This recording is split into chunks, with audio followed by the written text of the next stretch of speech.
Now before we get into the video, I do want to say a massive thank you to today's video sponsors, and once again that is jerseyfifa.com. They really do help keep the content on this channel going, and they even sent me a free shirt which you can see on screen here.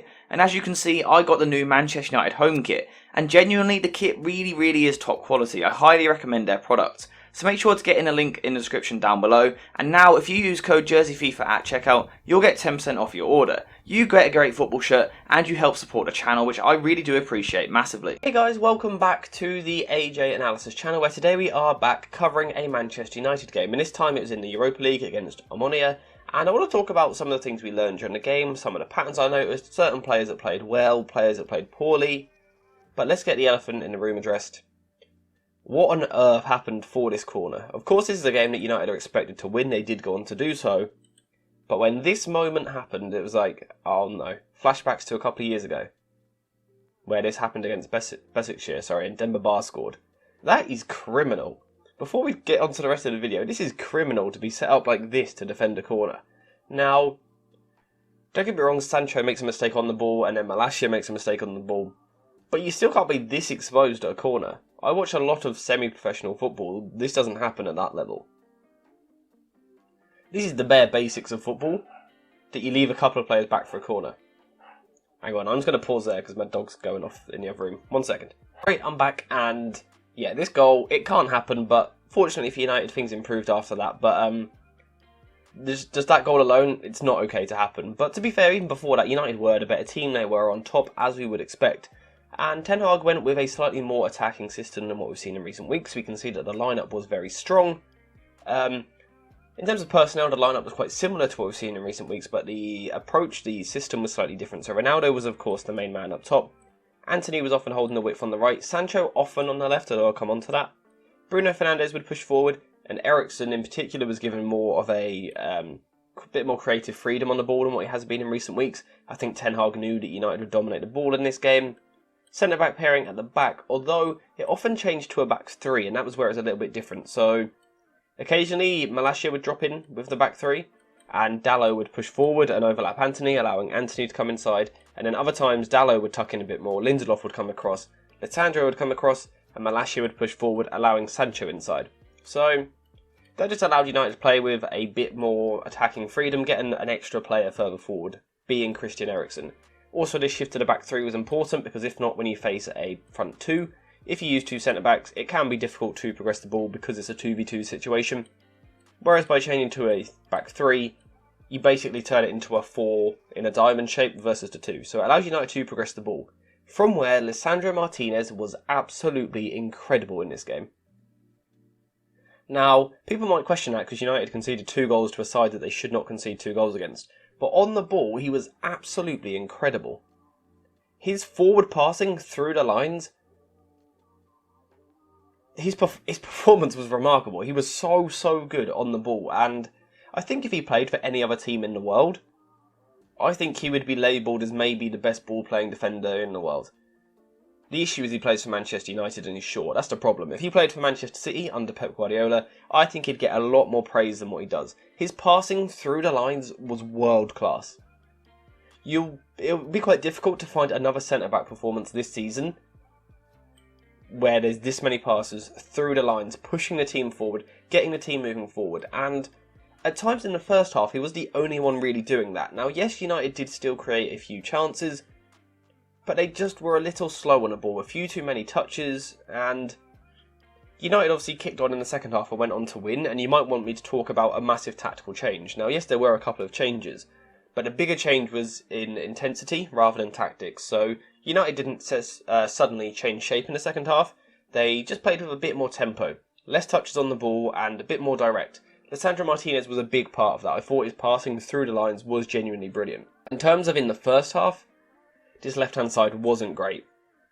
It really wasn't great. Sancho didn't have a great game, again taking too many touches, going backwards a lot, playing it safe, which I was going on about in a video yesterday. He was far too safe. That game last night really captured what I've been talking about. And then Malacia, I thought, struggled a little bit on the left wing, on the ball, and that's okay. We've got to remember, this is quite a raw talent. He only came in for 12 million in the summer.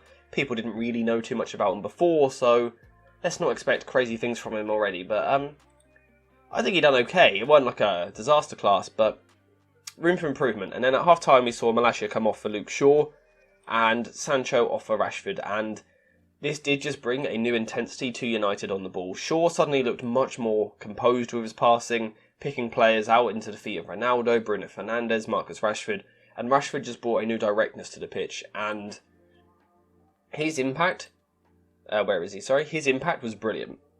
Marcus Rashford changed this game. I think United always looked like they were going to win, but Rashford just changed it. My dog is at the door again. 1 second. See, Rashford just brought a new drive to the team. He was getting the ball and instantly going forward at the defenders, whereas Sancho in the first half had been a little bit passive. And I'm not too sure what's going on there. I do think it's largely a confidence and a mentality issue. It's something that needs to be worked on, but I think moving forward in the near future, I think Rashford has to be Manchester United's left winger with the hope that Martial can come in and be the striker. Because again, his impact when he came on was very impressive. Instantly got a goal. I think he's averaging a goal every 19 minutes at the moment. Or is it a goal contribution? One of the two, but very impressive. Very impressive from Rashford when he came on. Very impressive from Shaw when he came on. But still, tactically, I think there is an issue in this team. And I'm surprised Ten Hag hasn't addressed it yet. And it's an issue I've spoken about a couple of times. Look how left side heavy United are. Now, like I said, there were situations when Dalot got forward and Antony could come inside. That did happen, don't get me wrong. But there's just no player in this space here between Lang and Barker, in this area here. Someone's got to go and affect that, and there was actually one particular counter-attack which really highlighted it. Now, fortunately, in that particular situation, Antony done a very good job, so kind of masked the error. He got the ball and beat 3-4 players on the dribble, got to the byline. But in another situation, that's a big problem for a player. So we look at Antony get the ball here. There is no player in that massive gap. The referee is the freest player.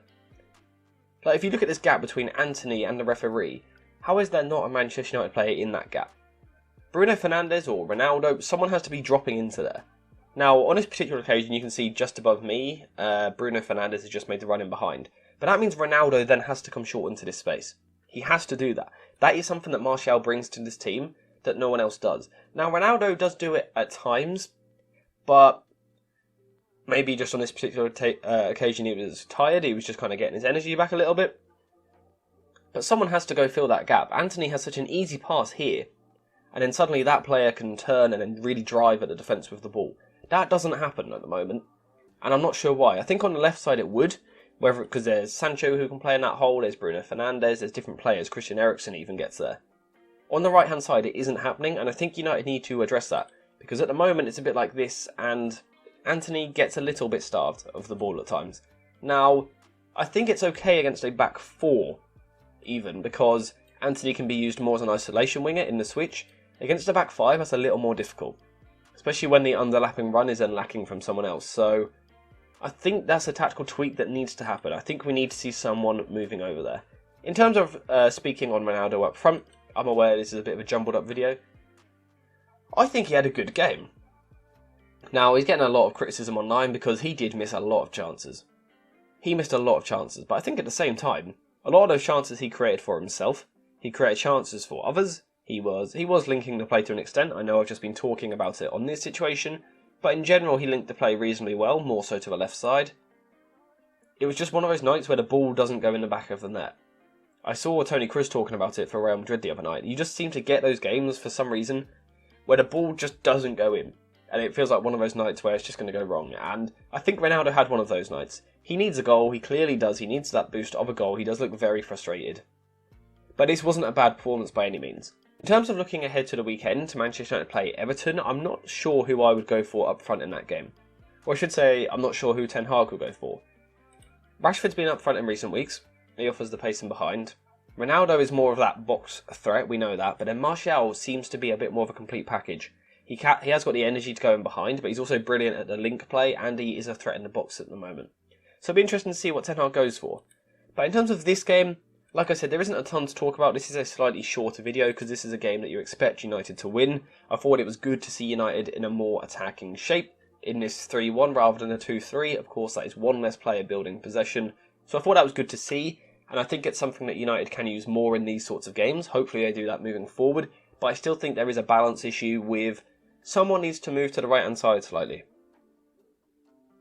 Now, there are ways for United to do that. We could see the fullback and I think Luke Shaw would be suited to this role, pushing forward, move the left winger inside, then Bruno Fernandes can move across a bit. That is certainly one way of doing it, and it's probably the way that I would look to approach it. Bruno Fernandes can still come to the left, don't get me wrong, he's still allowed to come across and link the play.